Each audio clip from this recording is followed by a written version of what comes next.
Blaze the Cat is a Sonic character I've never been particularly fond of. I never played the Rush titles, and my only exposure to the character was her appearance in Sonic 06. She later had a cameo in Sonic Generations, but that didn't do much to sway my opinion. The character's relevance in the series was largely non-existent in the main continuity, so you can imagine my confusion whenever I saw the large amount of love for Blaze I found within the fanbase. That's what sparked my desire to make this analysis video, to see if the community was all talk or if there was truly some hidden depth to Blaze locked away on the DS. So, let's take a look, shall we? Let's see just how Blaze the Cat found power through trust.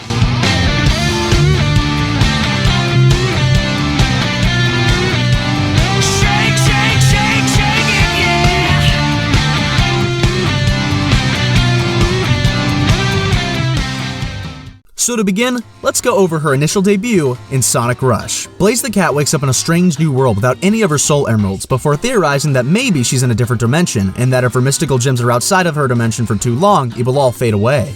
After retrieving her first emerald from the tyrannical Dr. Eggman, who further confirms her dimensional hopping theory, she discovers she's being watched by none other than Cream the Rabbit. Cream takes Blaze home where she explains the situation to Vanilla over tea, although she's very reluctant to stick around.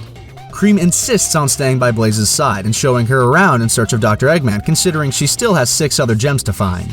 Now, the story becomes very formulaic, as upon completion of each new level, Cream introduces Blaze to a different character like Knuckles and Amy, but it's the specific effect it has on the princess that's important. The game makes it very clear early on that Blaze would very much prefer to do this all on her own. She's consistently having internal dialogue with herself about how she doesn't have time for anything except getting the emeralds to get back home. But as the story continues, she begins to loosen up, cracking a smile on occasion about the antics ensuing around her.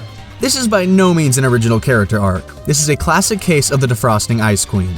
This refers to a character who is cold, calculating, and keeping all their cards close to their chest. Blaze, ironically considering her pyrokinesis, is clearly an Ice Queen. But what makes this so effective in the Sonic universe is its fantastic use of pre-existing characters. For example, Vanilla Rabbit is a great character to force Blaze to open up in some regard, being a parental figure, which undoubtedly Blaze could relate to on some level considering her own authority in her dimension. Knuckles doesn't serve any purpose other than building up anticipation for meeting Sonic, so he doesn't do much for Blaze's development. But there is a nice moment after Blaze gets annoyed with Knuckles saying, "Let's go," to Cream, acknowledging their companionship.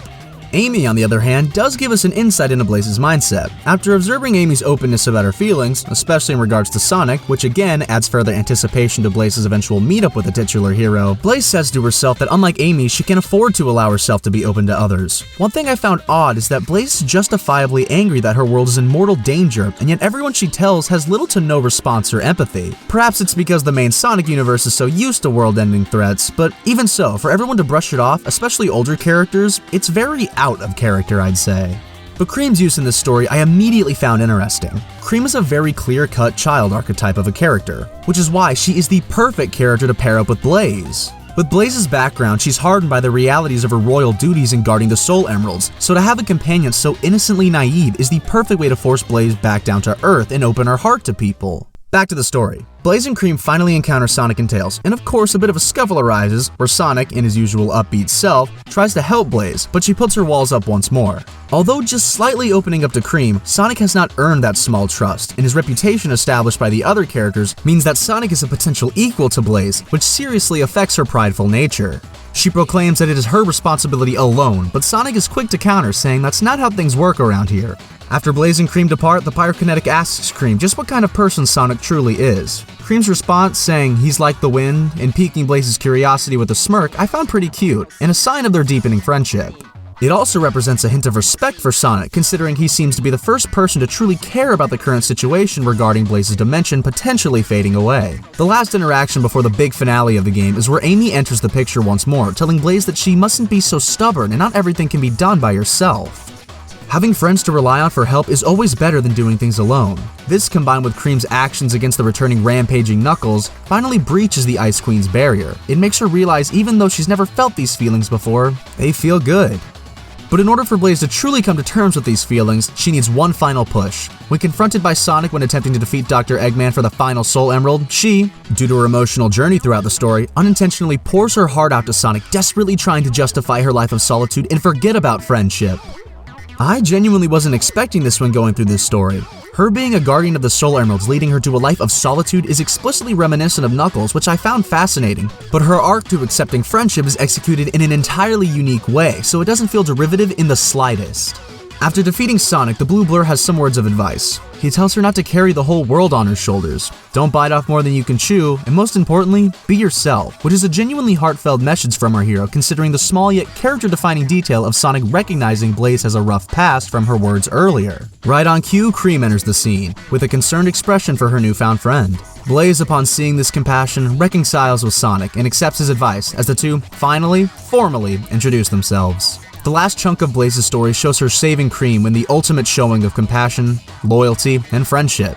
Blaze's walls of ice have finally melted. I don't plan on covering Sonic Rush Adventure for this analysis, because Blaze's character arc was complete in Sonic Rush, and Adventure more so focuses on her personality now after that development. However, I do want to talk about the character and why I think that she works so well after she's completed her character arc, and with my knowledge of Rush Adventure, the IDW interpretation, and the Archie interpretation of the character, I feel confident that I know what I'm talking about here. I've grown to really enjoy Blaze as a character because unlike most other Sonic characters, she's hardly a social butterfly, but she still does her best, which I find extremely endearing. Blaze hating her pyrokinesis because she was teased and excluded because of it is genuinely heartbreaking and makes her emotional state upon the beginning of Rush all the more believable and relatable. She's stern and unbelievably disciplined due to her status as princess and the Soul Emerald Guardian, so although she may be quick to judge, her kind and compassionate core make up for any misgivings.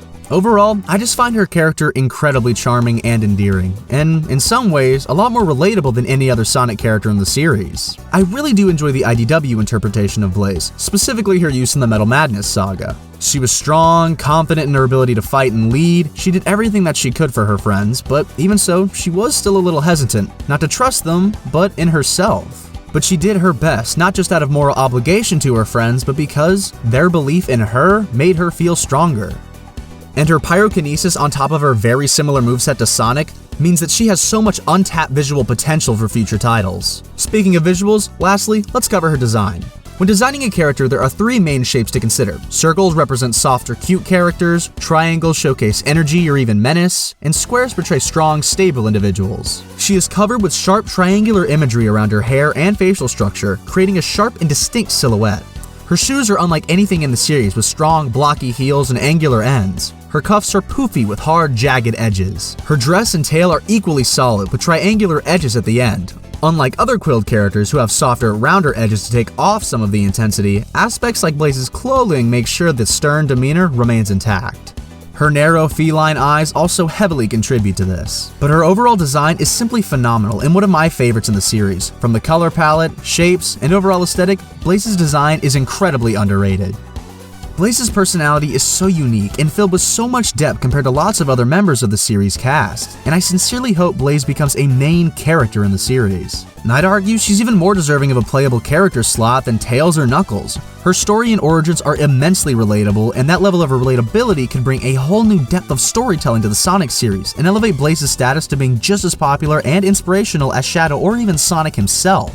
But most importantly, Blaze can teach countless people the same lesson that she learned. Blaze can teach people the power of friendship and trust.